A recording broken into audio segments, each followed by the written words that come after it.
بے شک انسان پر زمانے میں ایک ایسا وقت بھی آ چکا ہے کہ وہ کوئی قابل ذکر چیز نہ تھا. ہم نے انسان کو ملے جلے نطفے سے پیدا کیا تاکہ اسے آزمائیں، تو ہم نے اس کو سنتا دیکھتا بنایا.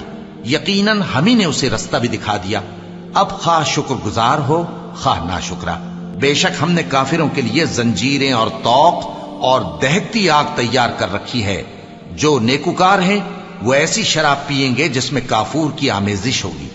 یہ ایک چشمہ ہے جس میں سے اللہ کے بندے پیئیں گے اور اس میں سے چھوٹی چھوٹی نہریں نکال لیں گے.